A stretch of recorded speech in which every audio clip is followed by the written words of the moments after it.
Okay, now you can go. Okay. Speaking of changes, I want to introduce Ms. Terri Ducay, and she made a big change in her life. She was a successful entrepreneur working in Silicon Valley. In the course of this, she has become an advocate for wild horses, dogs, burros, etc. And also her time has taken her to an elephant sanctuary in Thailand. I admit that when I first met her, I knew very little about American Wild Horse Campaign, and I look forward to learning more about it. So kindly, let's greet to the Golden Gate Breakfast Club, Ms. Terri Ducay, Development Director for American Wild Horse Campaign. Oh, thank you, Tom. Craig, thank you so much for having us here, and Tony for making sure that technology is working this morning. We're honored to be here at the Golden Gate Breakfast Club. And as Tom said, that I am working for American Wild Horse, also known as AWHC acronym. And then joining me today on the call are Dustin Brown. Dustin, wave a hand. Dustin is the Vice President on the American Wild Horse Board of Directors, and he's also a Senior Vice President, Financial Advisor at RBC Wealth Management in San Francisco. So we also have Suzanne Roy. Suzanne is the Executive Director of American Wild Horse Campaign, and she's joining us from Davis. Hi there. Hi. So the agenda very quickly is that, as you might have read in the email announcement, American Wild Horse Campaign is America's leading voice on protecting wild Mustangs and burros on the Western public lands.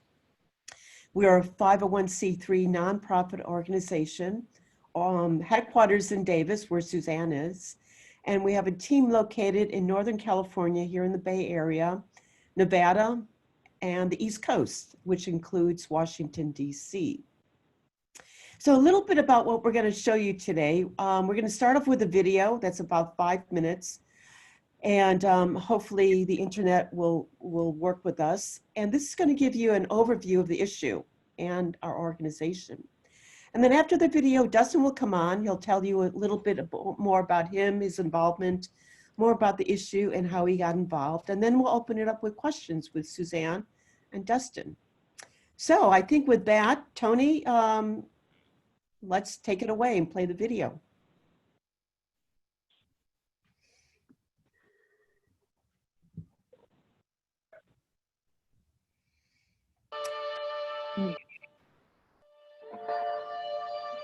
Are you seeing it?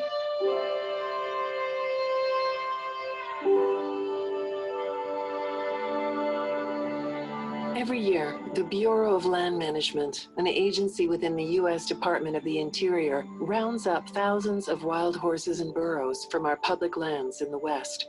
They are federally protected and live in designated habitats called herd management areas. Unfortunately, they have to compete for their resources with commercial interests such as livestock, oil and gas, and mining. Today, the BLM sets a national population limit of just 16,000 to 27,000 horses and burros on 27 million acres of public land. But in 2013, the National Academy of Sciences completed an 18-month review of the BLM's program and could not identify a scientific rationale behind the BLM's arbitrary population limits. So to reach that number, every year they round up wild horses and burros en masse. And they do that through a few different means, but the primary one that they use is through helicopter stampede. They run horses for miles at a time. They're running them through really jagged and diverse landscapes. Families are separated, foals are left behind. And we believe that it's a really inhumane way to be managing these animals. Not only are the population limit numbers unfounded, but also the BLM allocates resources unfairly. The BLM manages 245 million acres of public land. Livestock are allowed to graze on 155 million of those acres, but only share 17% of that with wild horses. And to make matters worse, the BLM gives 80% of the forage to livestock, and wild horses are left with the scraps. The roundups are inhumane, and they're also creating a larger problem. The National Academy of Sciences actually found that the BLM's roundups and removals are causing the wild horses left on the range to breed at higher than normal rates. In other words, the BLM is creating the very problem that it's complaining about. The mismanagement doesn't stop there. The wild horses and burros who survive roundups and can't be adopted or auctioned off are sentenced to a lifetime of being warehoused in government holding facilities, or worse, end up in the slaughter pipeline. Their spirit is broken in holding. There's no way around that. You can't deny it. You can't, yeah, there's still horses and yeah, they're still gonna survive, but now they're in holding. You've taken away their freedom. Even if we were to adopt 30,000 horses tomorrow, that just opens up 30,000 more spots for horses to come off the range and go, you know what I mean? So this vicious cycle of the way things are being managed has got to change. So there are currently a few alternative methods that the BLM could be using. They could be implementing humane and safe fertility control that can be administered through remote darting on the range, and that keeps family bands wild and free and together. I definitely believe PZP is by far the best thing that we have available right now to help control these herds in the wild. Helicopter gathers are certainly hard on horses, and that certainly affects their wild behavior. I do not want to see horses rounded up, but I get why it happens. And we're trying to do everything we can to keep that from happening, and that's why we're out administering contraception to these horses. We want to see this herd continuing to thrive and living how nature made them. The PZP vaccine has a decades-long history of being used to humanely manage many wildlife species, including wild horses. The vaccine creates an immune response that prevents fertilization. It does not affect hormone production, and that's why the impact on natural behavior is very minimal, especially when compared to the alternatives, like surgical sterilization. Wild horse and burro management needs to be responsive to the public. After all, these are our public lands, and Americans strongly support protecting wild horses and burros on them. Wild horses symbolize the things that make our country great: survival, freedom, and the untamed spirit of the American West. I hope we can protect them for years to come. The land they live on, the way they live, their lives, I hope that we can make a difference in making sure that their lives matter.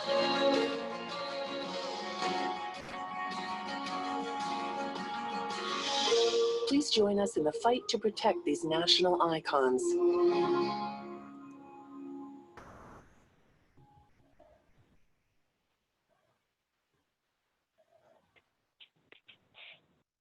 So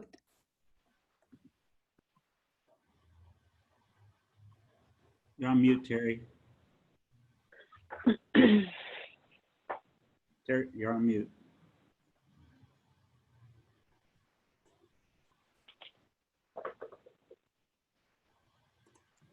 hi, I'd like to introduce Dustin. I'm not sure you can hear can you hear me? Now we can. Thanks, Terry. Yeah, you guys are on mute. And good morning, Breakfast Clubbers. I'm going to try to bring the same energy that you guys have. You all very likely don't remember me because I just came in for one breakfast, but Mr. Sidney Mobell and I met a long time ago, maybe 7, 8 years ago. And Sidney, I was your guest at the Breakfast Club downtown. And I enjoyed it then, and I appreciate being invited to speak to you guys today. Martin, I'm glad you outed yourself because now I know who stole my cookies last week. I appreciate that. Pansy, happy birthday to you. Glad that we can share the day with you. And Tom, learning more about you every day. My favorite barber is in Portugal too. I lived over there for a couple of years playing basketball. So feeling pretty connected to everybody. And Antonio, I'm just gonna rip you off straight away. Close with Your Open, I think, is a brilliant title for a book and a great concept. So thanks for everything you guys have shared so far this morning. My name is Dustin Brown. I'm a third-generation Bay Area native, and my family has been animal lovers our whole lives. Some time ago, my parents, when I got out of high school, decided to turn their love from all animals, particularly towards horses, and true to their nature, they went from 0 to 100 miles an hour and shortly after just being introduced to horses, decided to adopt a beautiful wild Mustang named Leroy. And this fellow behind me and the fellow on the screen here, that's our family's wild Mustang from the Devil's Garden herd up in northern part of the state. And he has just changed our lives. So for those of you that don't know much about horses, haven't had much experience with them, they are magical animals. They are used in equine therapy to help heal wounded war veterans, children with autism, cancer patients, people with any kind of post-traumatic stress. There's something about their energy that just demands that you're present. They're often referred to as a mirror of your energy and your state of mind. And we just think that they are incredibly special animals. And when the time came for me to get involved with something in the community, I knew that animals were going to be important, and very serendipitously, Suzanne and the American Wild Horse Campaign, through their relationship with my mom, who's been a supporter for a long time, asked me if I'd be interested in joining the board, which I didn't even have to think about, because this is truly an amazing organization. I think that video is really informative and does a good job. I don't expect that everyone can pick every detail up in 5 minutes, but we'll try to touch upon a couple of those things further, and really want to open this up because this is such a great group with such diverse backgrounds, for some questions and for some discussion. So American Wild Horse Campaign is not a rescue organization, though we do help rescue organizations from time to time. We are an advocacy and policy group. So we want to affect lasting change through legislation and policy to protect what we think are one of America's, if not America's, most precious natural living icon, the American Wild Mustang, which essentially helped build this country. So, you know, one of our lobbyists, Steve Block, came up to me after a meeting and said, Dustin, I work with a lot of nonprofits for a lot of causes, and I got to tell you, every time one fails, there's 100 ready to step into their place, take their donors, and continue their work. If the American Wild Horse Campaign fails and ceases to exist, there is no one that's going to come and replace the work that you guys are doing. So I took that very, very seriously, and I think we're very proud of our position within this issue and within the country. So yeah, if we could go to the next slide, please, we can just start talking about a couple things. So places in the West where wild horses still roam free, it's these 10 Western states. If you haven't seen them in the wild, it's a real treat. You know, I think the American Wild Mustang is the best symbol for freedom, strength, independence that we have in this country, which I know we're all on so many different spectrums fighting for right now. And I just think that it's ironic that the wild Mustang is essentially being exploited and systematically exterminated for the sake of short-term interests and short-term profits. So that's really very sad to me, and something that inspires me to be very, very passionate about the work that we do. They've done a lot for our country. They continue to do a lot for us now. They're a beautiful national treasure, and some very small groups are exploiting them and making a lot of money off of rounding them up. And so we're happy to be fighting to protect them. Can we move to the next slide, please? So pretty much what I was talking about already. I truly believe that they are the most precious American icon in animal form that we have. We can move to the next slide, please. So, you know, the Bureau of Land Management is obviously a taxpayer-funded program. They are the ones who determine what the appropriate herd sizes are supposed to be for the respective areas that our horses live on. The Academy of Sciences, along with ourselves, we don't necessarily agree with the numbers that they've put out. livestock, subsidized livestock is essentially the #1 headwind to sharing public land with horses. But even if we did agree with the Bureau of Land Management's herd numbers, the way that they're going about maintaining and managing those numbers to us is incredibly ineffective from a cost standpoint. It's fiscally completely irresponsible. And from a humane standpoint, it's unthinkable. There are some things that are done to these animals that I don't even have the stomach to share with you today. But if you look further into it and ask us some questions, we'll inform you. But they essentially, take helicopters out into the public land. They put up chutes miles long into these corrals, and they go out there they're called helicopter cowboys. They go out there and they buzz. I mean, you can see how close that helicopter is to that horse right now. They buzz the horses. These horses have incredibly intimate family structure, right? They have real incredible bonds with each other, and very brutally, these helicopters come in and break up the herds, break up the bands, separate, babies and mothers and stallions and mares, and run these horses to death. They're always deaths when we have roundups. They dismember, they have broken legs and run them to exhaustion, and it's pretty terrifying. It's pretty traumatizing, and you have to wonder why the public, when we go to view these roundups, are actually held, miles away from the actual corral sites.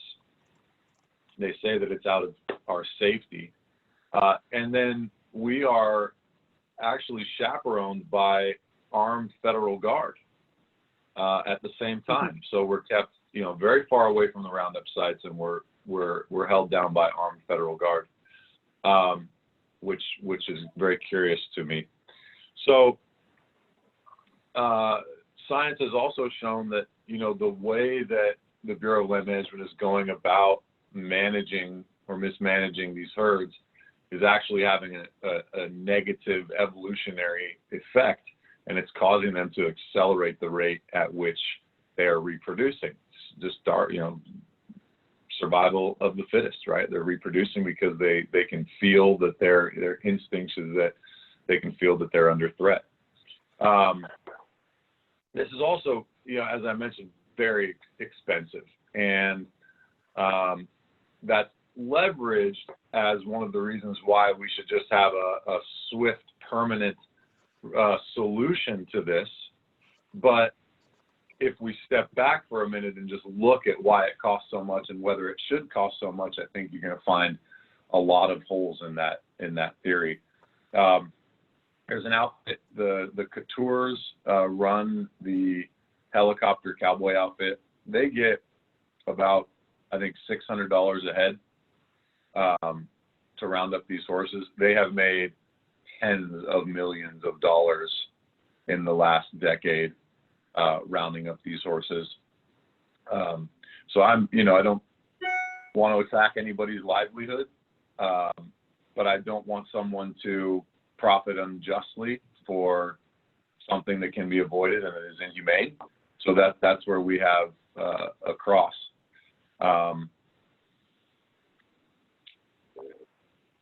The holding pens, a lot of the facilities are for profit. A lot of the elements of this system that we're living in right now lead to the short-term profit of very few. So the American Wild Horse Campaign has implemented the world's first, largest, and most successful, essentially, birth control program. And that's what you saw with the volunteers that were darting the horses. They were darting those horses with something called PZP, which sterilizes the mare for a year or two so that she can't get pregnant. And from a cost standpoint, it's just exponentially less expensive. And we feel like we could manage about 50% of the entire country's herds effectively with a volunteer-based program implementing PZP. The other 50% is largely due to being the herds being in some difficult places to get to, and so we acknowledge that, and we're working on solutions to, get access to those herds and implement different methods that help keep these populations down. The livestock also, not to attack livestock or anyone else's livelihood, but ranchers, multi-generation ranchers who own their own land will refer to these types of ranchers as welfare ranchers. They are heavily subsidized by our money, by our taxpayer money, to graze cattle on public lands where a private rancher has to own their own land and, foot the bill for what it takes to raise a head of cattle. And so that's what we're running up against. We're running up against, some ranchers who have a really good subsidized deal with the government to graze cattle and make money on beef. And then, these industries within the system of rounding up and holding horses, where people are also making a lot of money. So, and the unfortunate truth, although it's illegal in the United States, is that a lot of these horses do slip through the cracks and they end up in the slaughter pipeline for, human or otherwise consumption, which is it's heartbreaking to a horse lover, and to people in general who understand and appreciate, what these animals mean to our country. So may we go to the next slide, please?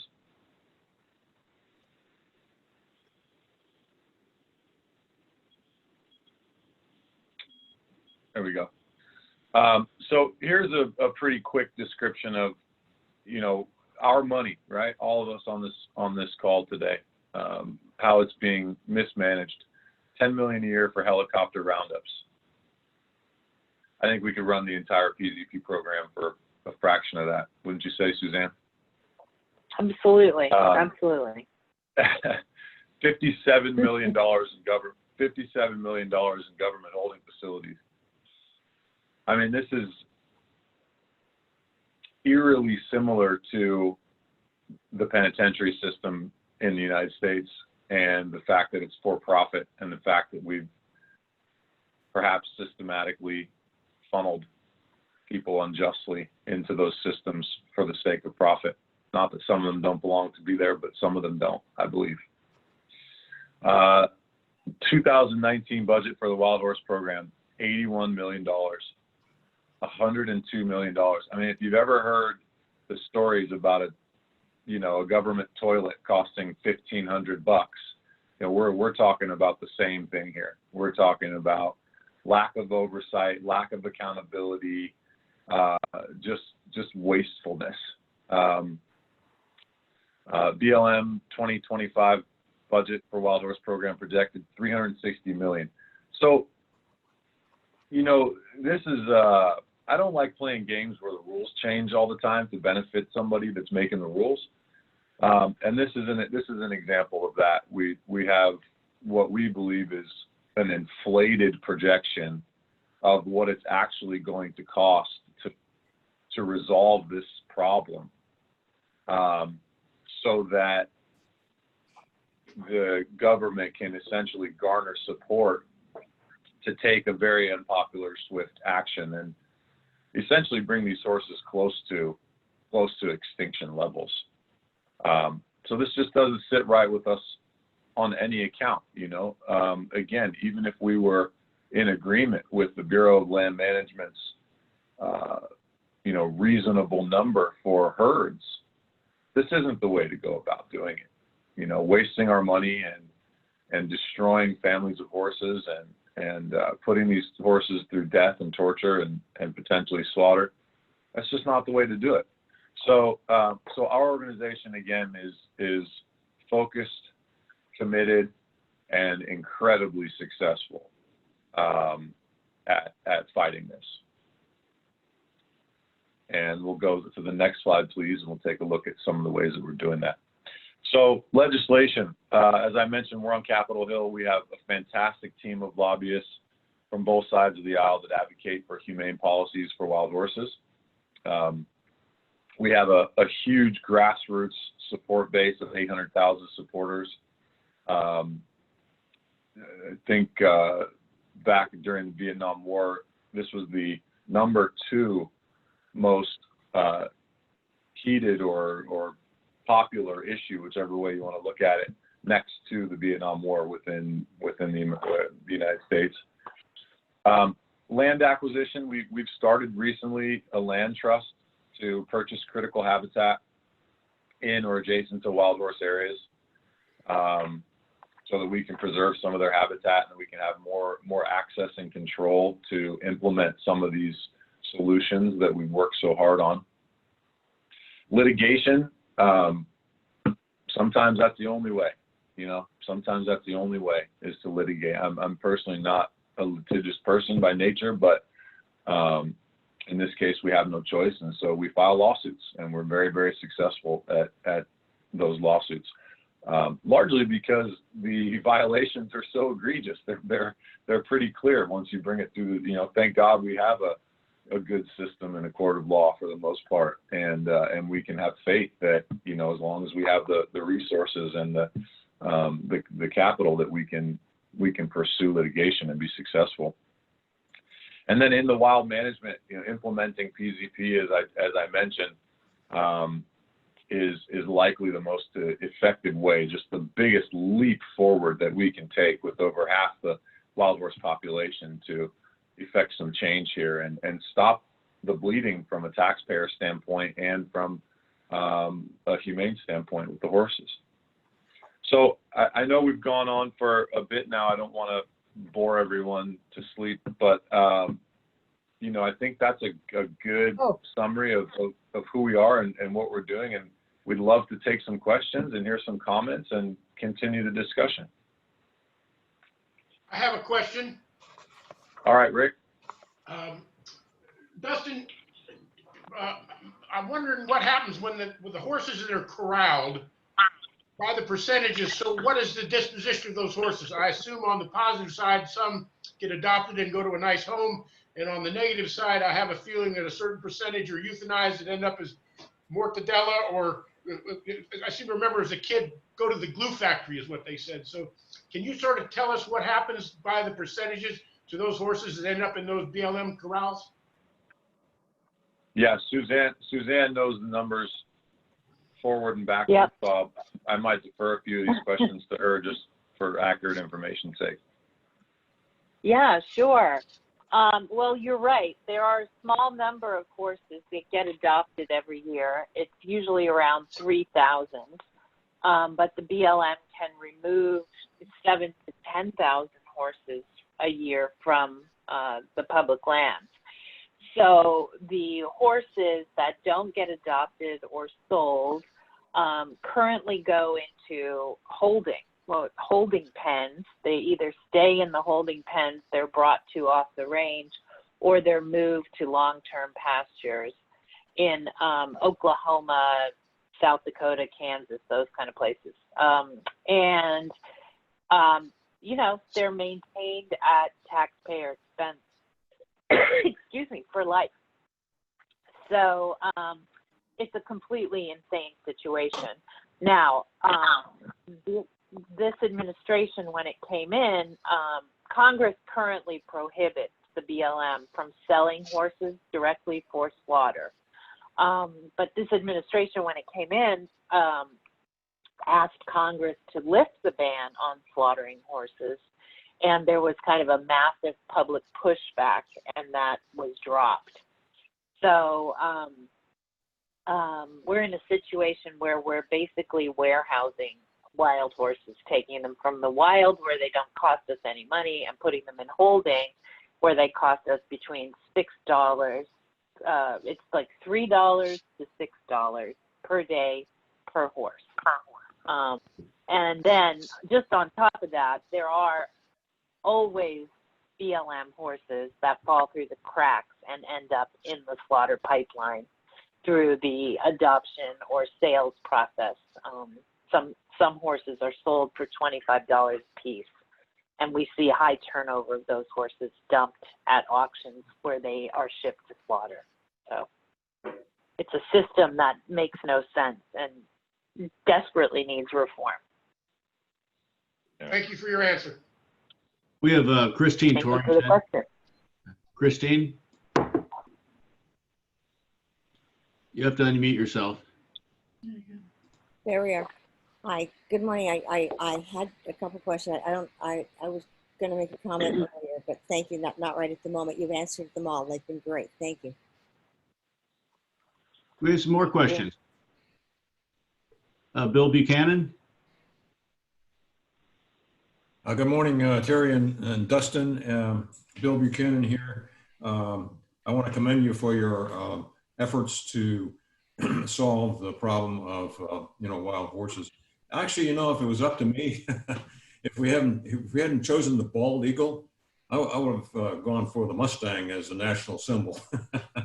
The Association of Horses goes way back, starting down in Camp Pendleton Marine Base, riding over those hills as a kid. And back out to Quantico Marine Base, which, we had the whole base to ride horses. That's fantastic. Now I live in Mill Valley. In about 5 minutes, I can be on to 39 acres where about 12.5 horses run free. I take my bird dogs up there every other day. So we're very close to horses, very concerned about wild horses. And I read a book, Terry or Dustin, you can probably come up with the title. It was about Velma Johnston, Wild Horse Annie, and I can't remember the title. I read it last year, and it was a very, very good overview of the whole problem, all the way from when horses first appeared on this continent, all the way to the troubles we're having now. And the pluses and minuses, the policies, and of course the passionate advocacy that we see here, which I totally agree with, within bounds. We had about 12 years ago here, right on Horse Hill, we had a problem with coyotes that were beginning to actually threaten little school kids. They were so populous. We worked with some professionals in the Department of Agriculture. Now they're balanced. We see them. They're still. We're coexisting. We worked with Camilla Fox. How about that for a name? Camilla. The head of, Yeah, she's a friend. Yeah. And so we're working with her to. It's all balanced now. It's great. But here's my question for you, and I'm sure you've been put on the spot before. BLM is no longer with us. We've taken them out of the equation. We've dismantled them, use a current term, defunded, okay? BLM, gone. Wild Horse Campaign now is in charge of wild horses in the United States. What would be your program? Yeah. Justin, do you want to answer that? No, I'll be happy to. Well, the first thing we do is allow a reasonable number of them to live on the land. The population limit that the BLM has set is 27,000 horses, and that's the number that existed in 1971 when Congress passed a law to protect them because they were fast disappearing. So the BLM has sort of codified a extinction level population limit, and that's their goal, is to drive the population back to that number. That's why they're rounding up so many horses, etc. And as Dustin said, that doesn't work. So we would allow a reasonable number of horses on the land. We would reevaluate the herd management areas that they're restricted to make sure there were migratory corridors between them and that they allowed for seasonal migration so that they could access water and forage seasonally. And then we would protect predators on that land because, as you said, there has to be a balance, and mountain lions and even sometimes coyotes do prey on wild horse foals, helps keep the population in check, so we would protect predators. And then in areas where that wasn't sufficient, we would use the fertility control vaccine to help reduce population growth where it was necessary. I think that's a quick overview answer. Thank you. It's 8:35 right now. Let's take one last question and then we'll end the meeting. And then if you guys wouldn't mind sticking around, I think we'll have a lot more questions for you. Some of our members will need to leave. Janice Letman has a question. So Janice, go ahead. Thank you for that wonderful presentation. So you mentioned litigation, and I'm just curious, what in general are the bases for those lawsuits?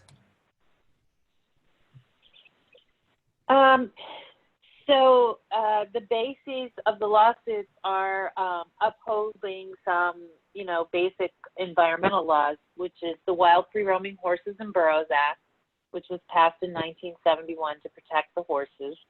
And the second is the National Environmental Policy Act, NEPA, and the Administrative Procedures Act. So basically, it's trying to get the government to follow the law. And how successful are those lawsuits?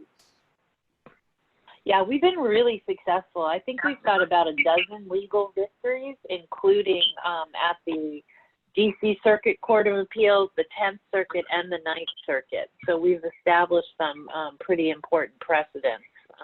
We have a very good legal team that's a public interest law firm led by an attorney named Bill Eubanks, who was named by 360, a law journal last year, as one of the top environmental attorneys in the country under age 40. So, and he's working on for the good guys, for the horses and other environmental causes. So, so yeah, we have a pretty strong program in that area. Well, thank you for your question, Janice. And let's give a big hand of applause to the AWHC. If I could just add one comment. Thank you. Certainly. Go ahead, Terry. Thank you. Anyone who would like to volunteer or help us, we would always welcome anything that you can do for us. I actually put our website URL in the chat so you can find out more information. Of course, donations. It's always great. And give us a call. Thank you so much. Well, thank you. You guys were awesome. Yeah. Thank you. Thank you. Thanks for having us. Appreciate it. Thank you. And Lynn, thank you so much. All right, Tony, I think you can end the recording. And we can